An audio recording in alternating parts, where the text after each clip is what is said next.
Hello all ఎలా ఉన్నారండి? అందరూ బాగున్నారా? నేనైతే చాలా చాలా బాగున్నాను. మీరందరూ కూడా బాగుండాలని మనస్ఫూర్తిగా కోరుకుంటున్నాను. సుగుణ వంటింటికి స్వాగతం. ఈ రోజైతే మన వంటింట్లో మినుములతో సున్నుండలు ఏ విధంగా తయారు చేసుకోవాలో చూద్దాం. ఈ సున్నుండలు ఒంటికి చాలా మంచిదండి. ఈ మినుములు ఆరోగ్యానికి చాలా మంచిది. ఆడవాళ్ళకి కానీ ఆడపిల్లలకి నడుం బలం అనేది పెరుగుతుందండి. కాబట్టి ఈ సున్నుండలు చాలా ఈజీగా ఇంట్లోనే తయారు చేసుకోవచ్చు. అలాగే పండుగలు వస్తున్నాయి కదండి, క్రిస్మస్, సంక్రాంతి. మరి ఏ విధంగా తయారు చేసుకోవాలో చూద్దామా?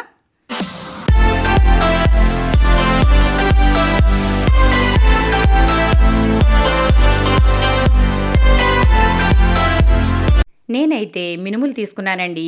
చాలామందికి మినుములు దొరకడం సిటీలలో చాలా కష్టంగా ఉంటుంది కదా! కానీ ఈ విధంగా మినుములు ఎక్కడ దొరికినా సరే తెచ్చుకుని ఇలా సున్నుండలు చేసుకోవడం వల్ల సున్నుండలు చాలా మంచిది ఆరోగ్యానికి. ఆ పిల్లలకు కానీ పెద్దలకు కానీ ఇది చాలా బలమండి. కాబట్టి ఇటువంటి బలవర్ధకమైన ఆహారం కోసం కొంచెం కష్టపడినా కానీ పర్వాలేదు. నేనైతే ఇక్కడ మినుములు తీసుకున్నాను.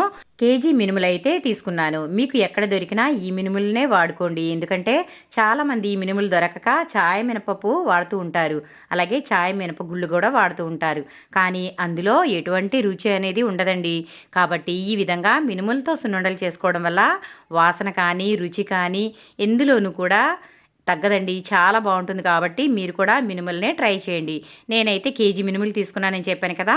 ఇది లో ఫ్లేమ్లో పెట్టుకుని మినుములు అయితే వేయించుకోవాలి. వీటిని వేయించుకునేటప్పుడు మధ్య మధ్యలో ఒక్కొక్క గింజ తీసుకుని ఈ విధంగా నలిపినట్లయితే అది తొక్క ఊడుతుంది. అప్పుడు మనకి అది వేగినట్లయితే కనిపిస్తుంది. చక్కగా బ్రౌన్ కలర్లో అయితే వేయించుకోవాలి. ఇవి వేయించుకుని ఒక దాంట్లోకి అయితే తీసేసుకున్నాను. ఆ తర్వాత దాంట్లోనే ఒక చిన్న రైస్ కప్తో, అంటే నేను ఇక్కడ 150 గ్రాముల వరకు బియ్యం అయితే వేస్తున్నాను. సున్నుండల్లో బియ్యం వేసుకోవడం వల్ల సున్నుండలు మనం తినేటప్పుడు నోటికి చుట్టుకుపోకుండా ఉంటాయండి. కాబట్టి ఈ విధంగా బియ్యం వేసుకోవచ్చు. చాలామంది వేపిన శనగపప్పు కూడా వేస్తూ ఉంటారు. నేనైతే అవి ఏమీ వేయడం లేదండి. న్యాచురల్గా మా పెద్దవాళ్ళు ఏ విధంగా తయారు చేసేవాళ్ళో అమ్మమ్మలు, అదే విధంగా నేను సున్నుండలు అయితే తయారు చేసి చూపిస్తున్నాను. ఆ తర్వాత బియ్యం వేయించేసుకున్న తర్వాత మినుముల్ని ఒకసారి మిక్సీలో వేసుకుని పల్స్ ఇచ్చినట్లయితే అది ఈ విధంగా పొట్టు అయితే ఊడిపోతుంది. ఆ పొట్టుని మనం జల్లించేసుకుంటే చక్కగా పొట్టు అనేది వచ్చేస్తుంది. తర్వాత మీకు చాట ఉంటే కనుక చాటలో ఒకవేళ చెరుక్కున్నట్లయితే కూడా చక్కగా మనకి పొట్టు అయితే వచ్చేస్తుంది. ఆ తర్వాత నేను బియ్యం కూడా అందులో కలిపేసి ఈ విధంగా మిల్లు ఆడించానండి.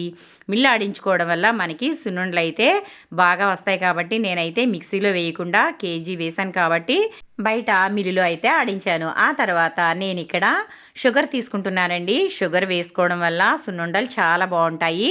ఇంకా ఆరోగ్యంగా మనం చేసుకోవాలనుకుంటే బెల్లం వేసుకోవచ్చండి. నేను ఆల్రెడీ బెల్లం సున్నుండలు కూడా మన ఛానల్లో పెట్టాను. మీకు డిస్క్రిప్షన్లో లింక్ అయితే ఇస్తాను. ఒకసారి వెళ్ళి చెక్ చేయండి. నేనైతే కేజీ తీసుకున్నాను కాబట్టి పంచదార అయితే మనం ఎంత అయితే తీపి సరిపోతుందో అంత వేసుకుంటే సరిపోతుంది. మరీ ఎక్కువగా కూడా వేసుకోకూడదండి. ఇవి కూడా సున్నుండలు చాలా బాగుంటాయి. కాబట్టి మీకు ఈ విధంగా అయితే నేను చూపిస్తున్నాను. చూడండి, చాలా స్వీట్ హోమ్స్లో మనకి బెల్లం సున్నుండలు అలాగే పంచదార సున్నుండలు రెండు ఉంటాయండి. రెండు కూడా టేస్ట్లో ఏమాత్రం తీసిపోవు. మనం కమ్మటి నెయ్యి వాడుకున్నట్లయితే సున్నుండలు చాలా బాగుంటాయి. నేనైతే ఈ విధంగా పంచదార కేజీ తీసుకున్నాను కాబట్టి మినపప్పు అలాగే పంచదార కూడా నేను ఒక కేజీ అయితే వేస్తున్నాను. మీకు ఒకవేళ స్వీట్ సరిపోనట్లయితే ఇంకొంచెం వేసుకోవచ్చు. మనం పిండి కలుపుకునేటప్పుడు చెక్ చేసుకోవచ్చండి. మనకి ఇది స్వీట్ సరిపోయిందా లేదా అనేది చెక్ చేసుకుంటూ కలుపుకోవాలి. మరీ ఎక్కువగా కూడా వేసుకోకండి, అంత బాగోదు. కాబట్టి అంటే మనకి సున్నుండ టేస్ట్ కన్నా షుగరే తెలుస్తుంది. కాబట్టి ఈ విధంగా చూసుకుంటూ సమానంగా వేసుకోవాలి. పంచదార అయితే అంతా వేసి ఈ విధంగా నేను మిక్సీ పట్టేసి ఎక్కడా కూడా కొంచెం పలుకులు లేకుండా మెత్తగా పిండి అయితే పట్టేసి ఈ విధంగా వేసి తీపి తగ్గట్టు చక్కగా కలిపేసుకుంటున్నాను. చూడండి, ఇక్కడ మీకు ఒకవేళ పంచదార నచ్చకపోతే ఇదే స్థానంలో బెల్లంతో కూడా చేసుకోవచ్చు. బెల్లం సున్నుండలు అయితే ఇంకా చెప్పక్కర్లేదండి, చాలా చాలా బాగుంటాయి. కంపల్సరీగా పండగలకంటే క్రిస్మస్ కానీ సంక్రాంతి కానీ ఈ విధంగా బెల్లం సున్నుండలు చాలామంది చేసుకుంటూ ఉంటారు. అలాగే కొత్త అల్లుళ్ళు వస్తుంటారు కదా, వాళ్ళకు కూడా ఈ విధంగా బెల్లం సున్నుండలు చేసి పెడుతూ ఉంటారు. అలాగే వయసులో ఉన్న పిల్లలకు కూడా సున్నుండలు చేసి పెట్టడం వల్ల వాళ్ళకి కూడా నడుము అనేది బలం పెరుగుతుందండి. ఆ తర్వాత నేనైతే ఇక్కడ నెయ్యి తీసుకున్నాను. నెయ్యి మనకి కొలత ఏమీ అవసరం లేదండి. ఎంత అయితే కలుస్తుందో అంత వేసుకుని మనం సున్నుండలు చుట్టుకుంటే సరిపోతుంది. నేనైతే ఇక్కడ ఈ విధంగా నెయ్యి తీసుకుని దీనిని కొంచెం కాగబెడుతున్నాను. ఈ విధంగా నెయ్యి కాగబెట్టి వేసుకోవడం వల్ల మనకి సున్నుండలు అనేవి మంచి స్మెల్తో అలాగే ఫ్లేవర్తో ఉంటాయి. చూసారు కదా, పిండి అయితే నేను పంచదార పర్ఫెక్ట్గా కలిపేసుకున్న తర్వాత నెయ్యి కాగబెట్టి ఇది వేడిగా ఉన్నప్పుడు మాత్రమే ఈ విధంగా వేసి కలుపుకోవడం వల్ల మనకి సున్నుండలు అనేవి పర్ఫెక్ట్గా వస్తాయి. చాలామంది చల్లగా ఉన్న దానిని వేసేస్తూ ఉంటారు. అలా వేసుకోకూడదండి. అలా వేసుకోవడం వల్ల సున్నుండ అనేది మనకి పర్ఫెక్ట్గా రాదు. కాబట్టి ఈ విధంగా వేడిగా ఉన్నప్పుడు వేసి ఇలా గరిటెతో కలుపుకోవాలి. ఇది 2 నిమిషాల్లో మనకి పిండిలో నెయ్యి కలిసే వరకు వేడైతే తగ్గిపోతుంది. ఇలా గరిటెతో అంతా కూడా కలిపేసిన తర్వాత బాగా చేత్తో కలుపుకోవాలి. చాలామంది సున్నుండల్లో ఫ్లేవర్ కోసం యాలకులు వేస్తుంటారండి. నాకైతే ఆ ఫ్లేవర్ నచ్చదు. కాబట్టి నేనైతే కొన్ని స్వీట్స్లలో మన పెద్దవాళ్ళు అంటే మా అమ్మమ్మలు ఎలా చేసేవాళ్ళో నేను అలాగే చేస్తున్నాను. కాబట్టి నేనైతే ఇక్కడ యాలకులు వేయడం లేదు. ఒకవేళ మీకు ఫ్లేవర్ కావాలనుకుంటే వేసుకోవచ్చు. ఈ విధంగా నెయ్యి అయితే చూసుకుంటూ మనకి ఎంత అయితే పడుతుందో చూసుకుంటూ వేసుకుని ఇలా అయితే బాగా కలిపేసుకోవాలి.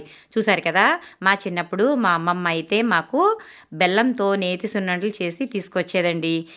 చాలా బాగుండేవి. మా అమ్మ కూడా అలాగే తయారు చేసేది. నేను కూడా బెల్లం సున్నుండలే ఎక్కువగా ఇష్టపడతాను. కానీ సున్నుండలు పంచదారతో కూడా చాలా బాగుంటాయని మీకు చూపించడం కోసమైతే నేను ఇలా తయారు చేస్తున్నాను.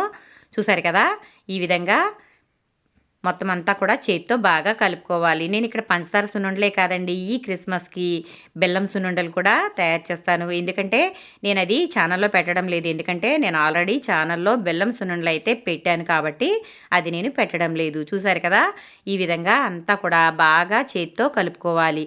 ఎక్కడ కూడా గడ్డలు అనేవి లేకుండా చక్కగా నెయ్యి పిండి అంతా కూడా బాగా కలిసేలాగా కలుపుకోవాలి. చూసారు కదా, ఇలా చేతితో అంతా కూడా బాగా కలిపేసుకున్నాను. ఇప్పుడు మనం ఉండ చుట్టుకోవడం అయితే మొదలు పెడదాము. పిండి అంతా కూడా ఇలా ఎక్కడా గడ్డలు లేకుండా పంచదార కూడా అంతా బాగా కలిసిపోయింది. ఇప్పుడైతే ఇలా చేత్తో చిన్న ముద్దలుగా తీసుకుని ఇంకొక చేతితో కూడా ఈ విధంగా మనం ఒకసారి ముందుగా చుట్టుకున్న ఉండనైతే ఇంకో చేతిలో పెట్టుకుని ఇలా 2 వేళ్లతో దీనిని నొక్కాలండి. సున్నుండలు అంటే 2 చేతులు అవసరం అవుతాయి. మనకి చిన్న సైజు చేసుకోవాలంటే ఒక చేతితోనే సరిపోతుంది. కానీ సున్నుండలంటే పెద్దగా ఉంటాయి కాబట్టి పెద్దగా చేసుకుంటే బాగుంటాయి కాబట్టి నేనైతే ఈ విధంగా కొంచెం పెద్దగా తయారు చేస్తున్నాను. చూడండి, ఇక్కడ ఒక చేతితో ఈ విధంగా పట్టుకుని రెండో చేతితో 2 వేళ్ళు కానీ 1 వేలు కానీ ఇలా నొక్కుకుంటూ దీనిని సున్నుండ అనేది తయారు చేసుకోవాలి. ఇలా తయారు చేసుకోవడం వల్ల సున్నుండ మనకి చక్కగా రౌండ్ షేప్లో వస్తుందండి. చూసారు కదా, ఈ చేత్తో నొక్కుకుంటూ రెండో వైపుకి తిప్పుతూ ఇలా నొక్కుకోవాలి. చూసారు కదా, చాలా కష్టం అనుకుంటారండి సున్నుండలు అంటే, కానీ ఈ విధంగా చేసుకుంటే చాలా టేస్టీగా ఉంటాయి. అలాగే చాలా ఈజీగా కూడా చేసుకోవచ్చు. చూసారు కదా, సున్నుండ అయితే ఎంత రౌండ్గా వచ్చిందో చూడండి. చాలా టేస్టీగా ఉండే నేతి మినప సున్నుండలు మీరు కూడా తప్పకుండా ట్రై చేయండి ఫ్రెండ్స్. సంక్రాంతి వస్తుంది కదా, మరి నేనైతే క్రిస్మస్ మేము చేసుకుంటాం కాబట్టి నేనైతే క్రిస్మస్కి ఈ విధంగా పిండి వంటల్లో భాగంగా సున్నుండలు అయితే తయారు చేస్తున్నాను. ఈ విధంగా అయితే సున్నుండలన్నీ కూడా చక్కగా ఇలాగా వత్తేసుకోవాలి.